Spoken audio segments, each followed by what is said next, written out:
أعوذ بالله من الشيطان الرجيم. بسم الله الرحمن الرحيم.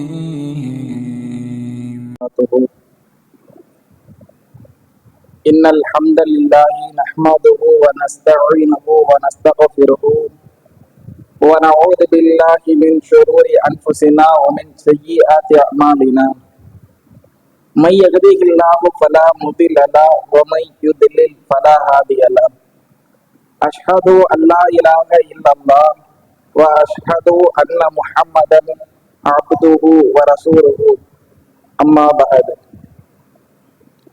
يا أيها الذين آمنوا اتقوا الله حق تقاته ولا تموتن إلا وأنتم مسلمون.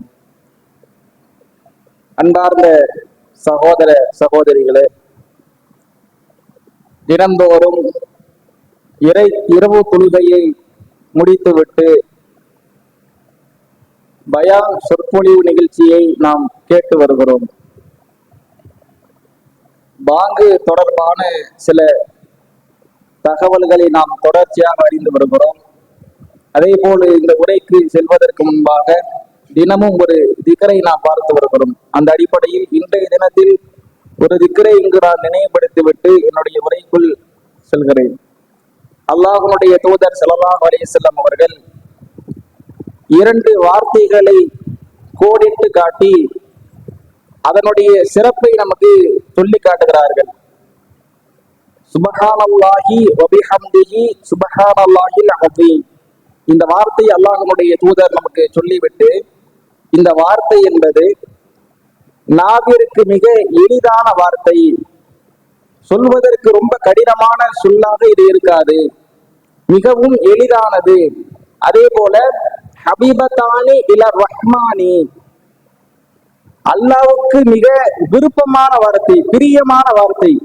நாம சொல்லக்கூடிய எத்தனையோ சொல் இருந்தாலும் இந்த சொல் என்பது இறைவனுக்கு மிக விருப்பமான ஒரு சொல்லாக இருக்கிறது என்று அல்லாஹ்வுடைய தூதர் சொல்றாங்க.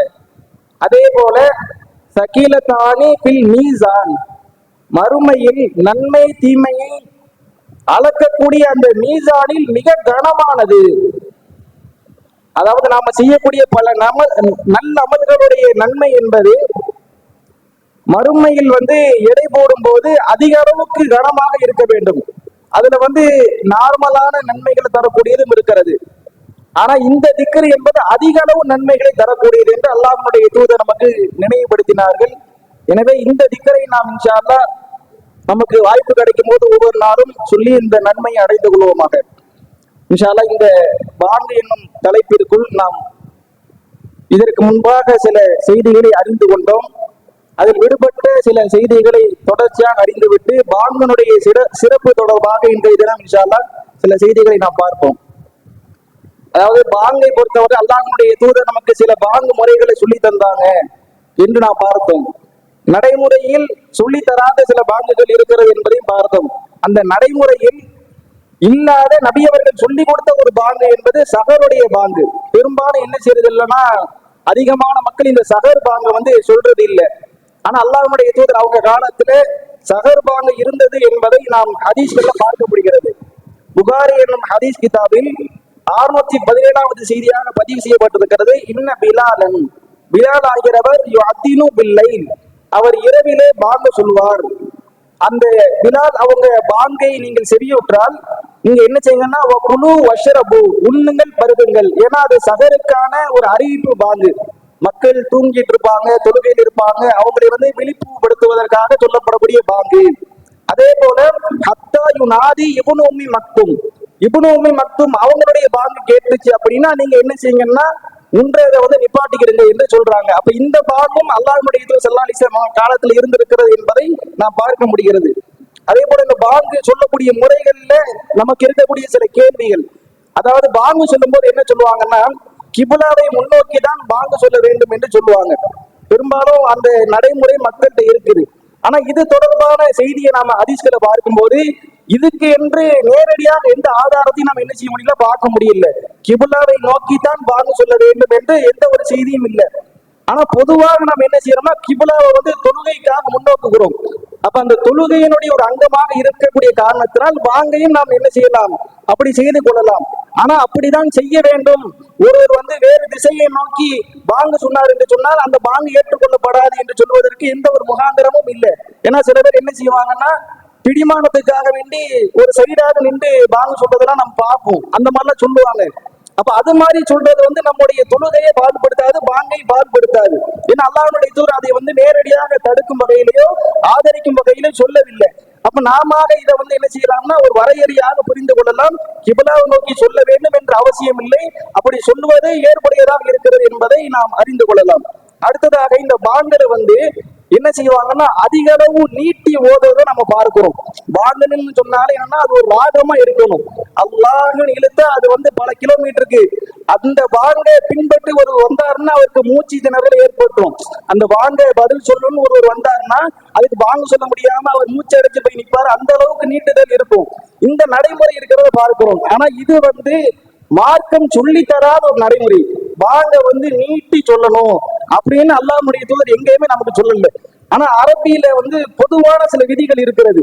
ஒவ்வொரு எழுத்தையும் எப்படி உச்சரிக்க வேண்டும் என்று மார்க்கம் சொல்கிறது. அதுல வந்து ஒரு சில எழுத்துக்களை கொஞ்சம் நீட்ட வேண்டும், இன்னும் சில எழுத்துக்களை கொஞ்சம் அதிகப்படியாக நீட்டணும். அப்படி நீட்டப்பட வேண்டிய எழுத்துல நாம் நீட்டலாமே தவிர அது அல்லாத எல்லா இடங்கள் நீட்டுவது என்பது மார்க்கத்தில் இல்லை. இப்ப உதாரணத்துக்கு ஒரு ஆள் வந்து பாங்கு சொல்றாரு, பாங்குனுடைய அதே வார்த்தை அதே வாசகம் தான் இக்காமத்திலையும் இருக்கு. இப்ப ஒரு ஆள் வந்து பாங்க வந்து இக்காமத்து மாதிரி சொல்லிட்டாங்கன்னு வச்சுக்கோங்களேன், உடனே என்ன செய்யறதுன்னா அவரை வந்து கேலி பண்றது. இன்னும் இக்காமத்து சொல்லிக்கிட்டு இருக்கிறாரு, பாங்க சொல்ல சொன்னா இவர் என்ன இக்காமத்து சொல்றாருன்னு சொல்லுவாங்க. ரெண்டுக்கும் ஒரே வார்த்தை, ஒரே வார்த்தைய பாங்குல ஒரு விதமா சொல்றது, இக்காமத்துல ஒரு விதமா சொல்றது. இப்படி ரசூல்லா காட்டி தந்தாங்கன்னா இப்படி காட்டி தரல. அப்ப பாங்கும் இகாமத்தும் ஒரே வாசகமாக இருக்கக்கூடிய நேரத்தில் அதை நாம் இரண்டுமே என்ன செய்யலாம், ஒரே விதமாக சொல்லணுமே தவிர பாங்கை ரொம்ப நீட்டணும் என்பது மார்க்கத்தில் எந்த ஒரு ஆதாரம் இல்லை. அப்ப நாம் என்ன ஒரு மிதமான அளவு கடைபிடிச்சுக்க வேண்டியதா. எந்த எழுத்தை நீட்டி உச்சரிக்க வேண்டுமோ அந்த எழுத்தை நீட்டியும், எதை சாதாரணமாக உச்சரிக்க வேண்டுமோ அதை நாம் உச்சரிக்க வேண்டியதா. சில பேர் பாங்கு சொல்ற மாதிரி இக்காமத்து சொல்லிட்டாங்கன்னா இவர் என்ன பாங்க மாதிரி சொல்லிக்கிட்டு இருக்கிறாங்க அப்பெல்லாம் கேட்பாங்க. அப்ப இது இரண்டும் ஒரே முறையில தான் கடைபிடிக்க வேண்டும் என்பதை நாம் புரிந்து கொள்ள வேண்டும். அதிகப்படியான நீட்டுதல் என்பது மார்க்கம் சொல்லி தரல. அதனால என்ன செய்யக்கூடியதுன்னா அதிகப்படியா நீட்டக்கூடாது. அப்படி நீட்டும் போது சில நேரங்கள் வார்த்தையினுடைய அர்த்தங்கள் மாறலாம், அந்த வார்த்தை வந்து பயனற்றதா போகலாம். அதனால அதிகப்படியான நீட்டுதல் என்பது இருக்கக்கூடாது. மிதமான அளவுக்கு நாம் என்ன செய்யலாம், அந்த அரபு மொழியை அடிப்படையாக வைத்து அந்த வாங்கியை நாம் ராகவாக சொல்லிக் கொள்ளலாம். இது மார்க்கத்தில் அனுமதிக்கப்பட்ட ஒன்றுதான். அதே போல நேற்று அந்த ஒழு செய்யறது தொடர்பாக ஒழு செஞ்சுட்டு தான் பாங்க சொல்லணும் அப்படிங்கிற ஒரு நடைமுறையும் இருக்கிறது. இது வந்து சில செய்தி ஹதீஸ்களே பதிவு செய்யப்பட்டிருக்கு. ஆனா இந்த செய்தியில இடம்பெறக்கூடிய முஆவியா பின் யஹ்யா என்று சொல்லக்கூடிய ஒரு அறிவிப்பாளர் என்பவர், இவர் வந்து பலவீனமான அவர். எனவே இவர் இந்த அடிப்படை, இந்த ஹதீஸினுடைய அடிப்படை நாம் என்ன செய்ய முடியாது, ஒழு செய்துவிட்டு தான் பாங்கு சொல்ல வேண்டும் என்று சொல்ல முடியாது. பாங்கிற்கு ஒழு என்பது அவசியம் இல்லை, ஒழு என்பது தொழுகைக்கு தான் அவசியம் என்பதை இந்த செய்தியிலிருந்து நான் பார்க்க முடிகிறது. அதே போல இப்ப வந்து பாங்கு சொல்றாங்கன்னா அந்த பாங்கு வந்து எந்த அளவுக்கு போதுமானது, எந்த அளவுக்கு அது குறிக்கும். ஏன்னா சில வீடு ரொம்ப தூரமாக இருக்கும், சில வீடு அருகில இருக்கும். இப்ப பாங்கு சொல்றது கேட்குது, அப்ப நான் மீண்டும் பாங்கு சொல்லலாமா, பாங்கு சொல்றது எனக்கு கேட்கல இப்ப நான் பாங்கு சொல்லணுமா அல்லது பாங்கு சொல்லாம இருக்கலாம், இப்படியான பல சந்தேகங்கள் இருக்கும். பொதுவாக பாங்கை பொறுத்தவரை நம்ம என்னன்னா, இப்ப நம்ம காலத்துல மைக் எல்லாம் இருக்கு. இப்படி இருக்கும் போது எவ்வளவு கிலோமீட்டர் தூரத்துக்கு வேணாலும் நம்ம என்ன செய்யலாம்னா அது டெக்னாலஜி மூலமா வச்சு நாம பயன்படுத்திக்கலாம். ஆனா ரசூலா காலத்துல எப்படின்னா அது மாதிரி இல்ல. அப்ப அந்த நடைமுறையை வைத்து நாம் இதை வந்து புரிந்து கொள்ளலாம். ஒரு மனிதர் அல்லாஹ்வுடைய தூதர் அவங்கள்ட்ட வந்து, அல்லாஹ்வுடைய தூதரே எனக்கு கண் பார்வை தெரியாம இருக்கிறது, இப்ப நான் வந்து தொழுவைக்கு வரணுமா, இனி பள்ளிக்கு அழைத்து வரக்கூடிய ஒரு அழைப்பாளர் இல்ல, இப்ப நான் என்ன செய்யறது. அப்ப அல்லாஹ்வுடைய தூதர் அவங்களுக்கு அனுமதி கொடுக்குறாங்க. ஆனா அதுக்கப்புறம் என்ன கேட்கறாங்கன்னா, உங்களுக்கு வாங்கினுடைய சத்தம் கேட்குதா அப்படின்னு கேட்கறாங்க. கேட்குது, அப்பனா நீங்க பள்ளிக்கு வந்துடணும் என்று அல்லாஹ்வுடைய தூதர் சொல்றாங்க. அப்ப அந்த காலத்துல வந்து அந்த சத்தத்தினுடைய அளவு எவ்வளவு தொலைவுக்கு இருக்கிறதோ அதை அல்லாஹ்வுடைய தூதர் என்ன செய்யறாங்கன்னா அந்த அழைப்புக்கான ஒரு அழைப்பா எடுத்துக்கிறாங்க. இப்ப நாம இதை அடிப்படையை வச்சு மைக்கில வந்து சொல்றது வந்து அந்த ஊருக்கு பக்கத்து ஊருக்கு விளங்குது, அதனால அங்க இருந்து இங்க வரணும் சொன்னோம் என்று சொன்னால் அது வந்து ஒரு சிரமமாக ஆகிடும். ஆனா நாம என்ன ஒரு பொதுவான அளவுகள்லாம் எடுத்துக்கொள்ளலாம்னா, இப்ப நம்ம ஜமாத்துல என்ன செய்யறோம், கிழக்கு பள்ளி மேற்கு பள்ளின்னு வச்சிருக்கிறோம். இப்ப இந்த பள்ளியில உள்ளது சில பேருக்கு அங்க விளங்கும், அங்க உள்ளது இங்க விளங்கும். இப்ப நாம என்ன செய்யறோம்னா, இதுதான் நம்முடைய பள்ளி, நாம எல்லா தொழுகைக்கும் இங்கதான் வருவோம் அப்படின்னு ஒரு நிர்ணயம் செஞ்சு வச்சிருக்கோமா இல்லையா? அப்ப இந்த பள்ளியினுடைய பாங்கு நமக்கு போதுமானது, இந்த பள்ளியில சொல்லப்படக்கூடிய பாங்கு நமக்கு கேட்கும்னா அதுவே போதுமானது. அப்ப நாம என்ன செய்ய வேண்டியதுன்னா, பாங்கு சொல்லி தொழுக வேண்டியது இல்லை. சரி, ஒரு ஆளு பாங்கு சொன்ன இடத்திலேயே மீண்டும் பாங்கு சொல்லி தொழுகிறாரு, இது தப்பா அப்படின்னா இது தப்பு கிடையாது. ஏன்னா அல்லாஹ்வுடைய தூதர் என்ன செய்யறாங்கன்னா, ஒரு மனிதரை பற்றி விவரிக்கிறாங்க. ஒரு மனிதர் வந்து பாலைவன உச்சியில் இருந்து, அவர் ஒரு ஆடு மேய்க்கக்கூடிய மனிதராக இருந்து பாங்க சொல்லி இகாமத்தை சொல்லி ஒரு தொழுகையை நிறைவேற்றுகிறார். இவரை பார்த்து அல்லாஹ் மகிழ்ச்சி அடைகிறான் என்று சொல்லி அல்லாஹ்வுடைய தூதர் சொல்றாங்க. அப்ப நாம வந்து பாங்கு சொல்லி தொழுகுவது என்பது அனுமதிக்கப்பட்டது. ஏற்கனவே சொன்ன இடத்தில் நாம் இருந்தாலும் சொல்லிக் கொள்ளலாம். ஆனா சொல்லாமல் இருந்தா தப்பான தப்பு கிடையாது. இப்ப பெண்கள் வீட்டுல தொழுகிறாங்கன்னா பள்ளியில உள்ள பாங்கு அவங்களுக்கு என்ன போதுமானது இல்ல, பாங்கனுடைய சிறப்பு எங்களுக்கு வேணும், பாங்கனுடைய நன்மை வேணும், பாங்கு சொல்லி நாங்க தொழுகணும்னு விருப்பப்பட்டாங்கன்னா அவங்க தாராளம் என்ன செய்யலாம், பாங்கு சொல்லி தொழலாம். அது மார்க்கம் வந்து தடுக்கல. அதே போல வந்து பள்ளியில வந்து முதல் ஜமாத்து முடிஞ்சிருச்சு, இப்ப ரெண்டாவது ஜமாத்து நடக்குது. இப்ப இவங்க பாங்கு சொல்லி தொழுகணும்னா அவசியம் இல்லை, ஏன்னா பள்ளியில ஆல்ரெடி பாங்கு சொல்லியாச்சா இல்லையா? அதனால பள்ளியில பாங்கு சொல்ல வேண்டிய அவசியம் இல்லை. ஒரு முறை இப்படித்தான் அல்லாஹ்வுடைய தூதர் அவங்க காலத்துல வந்து ஒரு மனிதர் தாமதமாக பள்ளிக்கு வராங்க. வரும்போது அவர் வந்து தனியாக தொழுகணும் முற்படும் போது ரசூலா கேட்கறாங்க, இவருக்கு வந்து யாரு சதக்கா செய்ய விரும்புறீங்க, அவரோட சேர்ந்து ஜாயின் பண்ணி தொழுவுங்கன்னு சொல்றாங்க. ஆனா அந்த இடத்துல என்ன செய்யப்படல, பாங்கு சொல்லப்படல. அப்ப அந்த பாங்கே போதுமானது. அப்ப ஒரு ஆள் விரும்பி சொன்னாதான் அந்த தப்பு சொல்ல முடியாது, அது அதிகப்படியான நன்மைகளை பெற்றுத்தரும் என்பதையும் நாம் பார்க்கலாம். அதே போல பெண்கள் பாங்கு சொல்லலாமா? இப்ப பள்ளியை பொறுத்தவரையில பெண்களுக்குன்னு சில ஒழுங்குமுறைகளை மார்க்கம் சொல்லி தருது. ஆண்கள் வந்து முன் வரிசையிலையும் பெண்கள் பின் வரிசையிலும் இருப்பாங்க.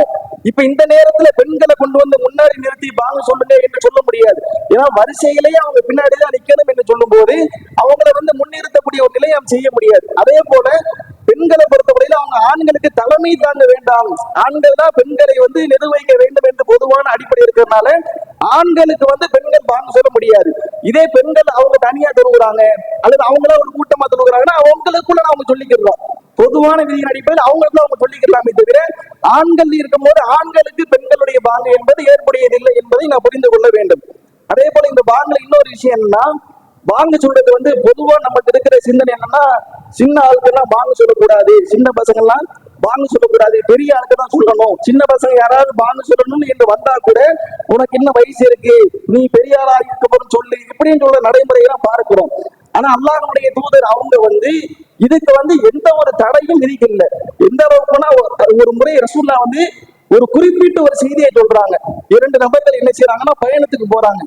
அந்த 2 நபர்களையும் அல்லாஹ்வுடைய தூதர் கூப்பிட்டு, நீங்க பயணம் புறப்பட்டு போறீங்க, இந்த நேரத்தில் தொழுகையினுடைய நேரம் வந்தால் உங்கள ஒருவர் பாங்கு சொல்லட்டும், நீங்க பாங்கு சொல்லுங்க.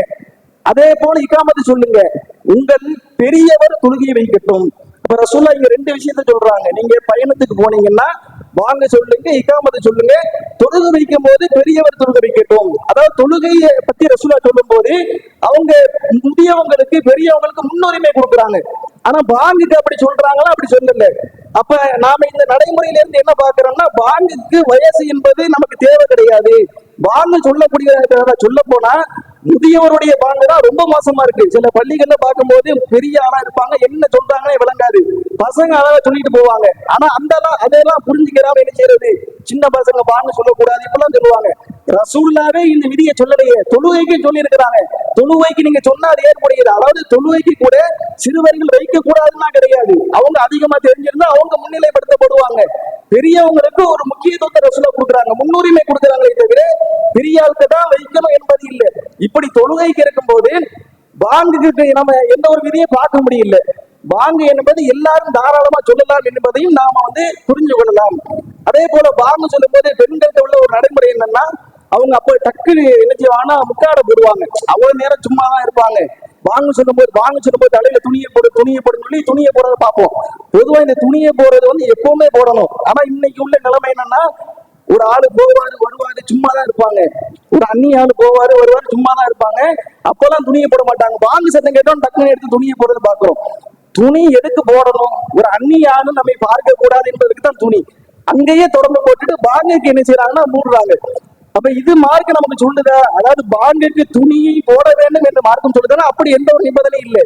எதுக்குன்னா நீங்க வந்து அந்நிய ஆண்களுக்கு முன்னால் இருக்கும் போது இதை கடைபிடிக்கன்னு சொல்லுது. அப்ப அந்த நேரத்துல தான் நம்ம இதை கடைபிடிக்கணும். இந்த வீட்டுல இருக்கிறோம், வீட்டுல நம்முடைய அத்தா இருக்கிறாங்க, அம்மா இருக்கிறாங்க, இப்ப சால் இல்லாம இருக்கு வாங்க சொல்றாங்க அப்படின்னா இப்ப சால் போட வேண்டிய அவசியம் கிடையாது. பொதுவா நாம எப்பவும் போட்டுக்கொண்டு இருக்கலாம்ங்கிற அந்த அடிப்படையில வேணா போடலாம். இதை பாங்குக்கு சால் போடணுங்கிறது கிடையாது. இதை இன்னைக்கு பெண்கள் என்ன செய்யறாங்கன்னா கடைபிடிக்கிறாங்க என்பதை நாம பார்க்க முடிகிறது. அப்ப இந்த பாங்கனுடைய முறைகளை நாம் அறிந்து அதன் அடிப்படையில் நம்முடைய பாங்கை இன்ஷா அல்லாஹ் அமைத்துக் கொள்வோமாக. அடுத்ததாக பாங்கனுடைய சிறப்பு தொடர்பான செய்தி. பாங்குக்கென்று பல சிறப்புகள் இருக்கு. பொதுவாக இந்த தலைப்பு எடுக்கப்பட்டதுக்கான மிக முக்கியமான காரணம் என்னன்னா பாங்குக்கு சொல்லப்பட்ட சிறப்பு தான். அவ்வளவு சிறப்புகள் அல்லாஹ்வுடைய தூதர் சொல்றாங்க. அந்த சிறப்புகள் எப்படின்னா எல்லாமே சொர்க்கம் சொர்க்கம் சொர்க்கம் அப்படின்னு சொல்ற சிறப்பா தான் இருக்கு. அதனாலதான் இந்த வார்த்தைக்கு என்னடா அவ்வளவு முக்கியம் இருக்கு அப்படின்னு நம்ம தேட வேண்டியதா இருக்கு. அல்லாஹ் அக்பர் அல்லாஹ் அக்பர் சொல்றாரு, அஷ்ஹது அல்லா இலாஹா இல்லல்லாஹ், இதுக்கு சொர்க்கம் அப்படின்னா இந்த வார்த்தையில உள்ள ஒவ்வொன்றும் எவ்வளவு கருத்து உடையது என்பதை நாம் யோசிப்பதற்கு காரணமே இதுக்கு கொடுக்கப்பட்ட சிறப்பு தான். அதனுடைய சிறப்புகளை ஒவ்வொன்றாக பார்ப்போம். முதல்ல வந்து அல்லாஹ்வுடைய தூதர் ஸல்லல்லாஹு அலைஹி வஸல்லம் அவங்க சொல்றாங்க, முஸ்லிமில் 631வது செய்தியாக பதிவு செய்யப்பட்டிருக்கிறது. அல் முஅத்தினூன, பாங்கு சொல்லக்கூடிய முஅத்தின் ஆகிறவர், அத்துவலும் நாசி, மனிதர்களிலேயே நீளமுடையவராக இருப்பார். எதில் நீளமுடையவர் என்று சொன்னால் அழ்நாக்கன் யௌமல் கியாமா, மறுமை நாளில் கழுத்து நீண்ட அழகுடையவராக இருப்பார். மறுமை நாளில் எல்லாருமே எப்படி இருப்பாங்கன்னா ஒரு நடுத்தரமான ஒரு கழுத்துடையவங்களா இருப்பாங்க. ஆனா பாங்கு சொன்னவங்களை மாற்றி அல்ல என்ன செய்யறான்னா அடையாளப்படுத்துறான். அவங்களுடைய கழுத்தை அழகான தோற்றத்தில் நீளமுடையதாக ஆக்கி இவங்க பாங்காளி, பாங்கு சொன்னவங்க எல்லாரும் பாத்துக்கிறங்க என்று சொல்லி அவங்கள மட்டும் அல்ல என்ன செய்யறான்னா தனித்துவப்படுத்துறான். இப்ப இன்னைக்கு நாம சில பேரை பார்க்கும்போது சில வரும்போது அவர் தனித்துவப்படுத்துறது நிறைய பேர் விரும்புவாங்க. இவர் யாரு தெரியுமா, இவர் அப்படிப்பட்டவர் இப்படிப்பட்டவர் சொல்லும் போது விரும்புவாங்க. அப்ப அந்த சிறப்பு அல்ல மறுமையினால எல்லாருக்கும் முன்னாடி ஒட்டுமொத்த உலக மக்களுக்கு முன்னாடி ஆதம் அலைஹிஸ்ஸலாம் முதல் இறுதி மனிதர் வரை உள்ள எல்லாருக்கும் முன்னிலே அல்ல என்ன சொல்றான்னு இவர் பாங்கு சொன்னவருப்பா என்று சொல்லி அவரை அல்லாஹ் வந்து உற்சாகப்படுத்துறான். அவருக்கு இந்த சிறப்பை கொடுக்கிறான் என்பதை நாம் பார்க்க முடிகிறது. அதே போல அல்லாஹ்வுடைய தூதர் ஸல்லல்லாஹு அலைஹி வஸல்லம் அவங்க சொல்லக்கூடிய மற்றொரு செய்தி புகாரி என்னும் ஹதீஸ் கிதாபில் 609வது செய்தியாக பதிவு செய்யப்பட்டிருக்கிறது. அபூ ஸைத் அல் குத்ரி ரலியல்லாஹு அன்ஹு அவங்க சொல்றாங்க, ரசூலுல்லாஹ் சொன்னதாக, லா யஸ்மஉ மதா சௌத்தில் முஅத்தின், முஅத்தினுடைய பாங்கை செவியேற்கக்கூடிய எந்த ஒன்றாக இருந்தாலும், ஜின்னுன் வல் இன்சுன் வலா ஷைஉன், அதாவது ஜின்னு மனிதர்கள் இன்னும் எதுவாக இருந்தாலும் ஒரு முஅத்தின் பாங்கு சொல்லும் போது ஜின்னு மனிதன் எந்த பொருள் அந்த பாங்கை செவியேற்றாலும் அவை யாவும் இல்லா ஷஹிதலஹு யௌமல் கியாமா, மறுமை நாளில் அந்த மனிதருக்காக அது பரிந்துரை செய்யும். பாங்கு சொல்லக்கூடிய அந்த முஅத்தினுடைய அந்த அழைப்பை எதுவெல்லாம் செவியேற்கிறதோ அவை யாவும் அவருக்காக மறுமையில் பரிந்துரை செய்யும். எல்லாம் வந்து நிக்குமா, இவர் பாங்கு சொன்னாரு, பாங்காளி இவரு, இவருக்கு நன்மை கூட என்று சொல்லி எல்லா மனிதர்களும் அதை செவியேற்ற மனிதர்கள் ஜின்னு எல்லா உயிரினங்களும் எல்லாமே வந்து அவருக்கு ஆதரவாக வந்து நிற்கும். அப்ப பாங்கு சொல்றதுக்கு எவ்வளவு சிறப்பு இருக்கு பாருங்க. நாம என்ன செய்யறோம்னா பாங்கு சொல்லணும்னா அது வெட்டப்பட்டுட்டு அது வந்து வராது பாய், அது செட் ஆகாது நமக்கு, அதுக்கெல்லாம் வேற ஆள பாருங்கன்னு சொல்லிட்டு போறோம். ஆனா எல்லாரும் நமக்கு பரிந்துரை செய்வாங்க என்று சொல்லி இந்த செய்தி சொல்றதை பார்க்கிறோம். அப்ப இதுக்காக நாம் என்ன செய்யணும், போட்டி போட்டு கொண்டு வரணும். அதே போல அல்லாஹ்வுடைய தூதர் ஸல்லல்லாஹு அலைஹி வஸல்லம் அவங்க சொல்லக்கூடிய மற்றொரு செய்தி, இது வந்து முஸ்னத் அஹ்மத் என்ற நூலில் 9428வது செய்தியாக பதிவு செய்யப்பட்டிருக்கு. 9428வது செய்தியாக பதிவு செய்யப்பட்டிருக்கு. அல்லாஹ்வுடைய தூதர் என்ன சொல்றாங்கன்னா, அல் இமாமு லா இனும், இமாம் என்பவர் அவர் வந்து நம்பிக்கைக்குரிய பொறுப்பாளி ஆவார். இமாம் என்பவர் ஒரு பொறுப்பாளி. வல் முஅத்தினு, அதே போல முஅத்தின் என்பவர் முகத்தமனுன், அவர் நம்பிக்கைக்குரியவர். அவர் பாங்கனுடைய நேரம் வந்தா கரெக்டா பாங்கு சொல்லக்கூடிய ஒரு நம்பிக்கையாளி. இமாம் என்பவர் அவர் நம்பிக்கைக்குரிய ஒரு பொறுப்பாளியாக இருக்கிறார். முஅத்தின் வந்து கரெக்டா அந்த டைம் வந்துருச்சா பாங்கு சொல்லுங்கிற அந்த நம்பிக்கைக்குரியவராக இருக்கிறார் என்று அல்லாஹ்வுடைய தூதர் சொல்லிட்டு அர்ஷதல்லாஹு இமாம் இமாமுக்கு அல்ல நேர்வழி காட்டட்டும். யாரெல்லாம் இமாமத்து செய்யறாங்களோ அவங்களுக்கு அல்ல நேர்வழி காட்டட்டும். அடுத்த ரசூல் சொல்றாங்க, முஅத்தினுக்கு அல்லாஹ் மன்னிப்பளிக்கட்டும் என்று அல்லாஹ்வுடைய தூதர் பிரார்த்தனை செய்யறாங்க. ரசூலா என்ன செய்யறாங்கன்னா யாரெல்லாம் பாங்கு சொல்றாங்களோ அவங்களுக்கு எல்லாம் பிரார்த்தனை. பொதுவா ரசூலுல்லாஹ்வுடைய பிரார்த்தனையை யார் பெற முடியும்னா அவங்க காலத்துல உள்ளவங்க தான் பெற முடியும். சஹாபாக்கெல்லாம் ஏங்குவாங்களாம். சில பேருக்கு ரசூலா ஜனாசா வைக்கும் போது அந்த இடத்துல நான் இருக்க கூடாதா, மரணத்துக்கு ஆசைப்படக்கூடாது, ஆனா ரசூலுல்லாஹ்வுடைய துஆ கிடைக்குதுன்னு சொல்லிட்டு சஹாபாக்கள் ஏங்குவாங்களாம். அந்த துஆ என்பது அந்த காலத்துல உள்ளவங்களுக்கு மாத்திரம் கிடைக்கக்கூடியது. ஆனா அந்த துஆவை அல்லாஹ்வுடைய தூதர் என்ன சொல்றாங்கன்னா, யாரெல்லாம் பாங்கு சொல்கிறார்களோ அவர்களுக்கெல்லாம் அல்லாஹ் மன்னிப்பளிக்கட்டும். ரசூல்லா துவா செய்யறாங்க. ஏனைய மனிதருடைய துவா கிடையாது, நபியினுடைய துவா பாங்காளிக்கு இருக்கிறது. யாரெல்லாம் பாங்கு சொல்றாங்களோ அவங்களுக்கு நபி அவர்கள் பாவ மன்னிப்பை தேடி இருக்கிறார்கள். அப்ப இந்த சிறப்பு யாருக்கு கிடைக்கும்? பாங்கு சொல்றவங்க தான் கிடைக்கும். அப்ப இந்த சிறப்பை நாம் அடைய வேண்டும் என்று சொன்னால், நபியினுடைய பிரார்த்தனை கிடைக்க வேண்டும் என்று சொன்னால் நாம் என்ன செய்யணும்? பாங்குக்கு முன்னாக வர வேண்டும் என்பதை நாம் பார்க்கிறோம். அதே போல மற்றொரு செய்தி அல்லாஹ்வுடைய தூதர் ஸல்லல்லாஹு அலைஹி வஸல்லம் அவங்க சொல்றாங்க. இது அபூதாவுதுல 1203வது செய்தியாக பதிவு செய்யப்பட்டிருக்கு. இது ஏற்கனவே சொன்ன செய்திதான். ஒரு ஆட்டு இறைவன் என்ன செய்யறாங்கன்னா, ஆட்டை மேய்த்து கொண்டு பாலைவனத்தினுடைய மலையினுடைய உச்சியில போய் இருக்கிறாரு. இந்த நேரத்தில் அவர் இருக்கும்போது என்ன செய்யறாருன்னா, அவரே பாங்கு சொல்லி அவரே தொழுக வைக்கிறாரு, அவரே தொழுகிறாரு. இந்த மனிதரை பார்த்து ரசூலா சொல்றாங்க, அல்லாஹ் சொல்றான், இந்த மனிதரை கண்டு நான் ஆச்சரியம் அடைகிறேன். என்னடா இந்த மனிதன் பாங்க சொல்லி தொழுகிறான். ஏன்னா இந்த இடத்துல யாருமே கிடையாது, அவன் தனியா இருக்கிறான். அவன் தனியா இருக்கும்போது என்னன்னாலும் செய்யலாம்.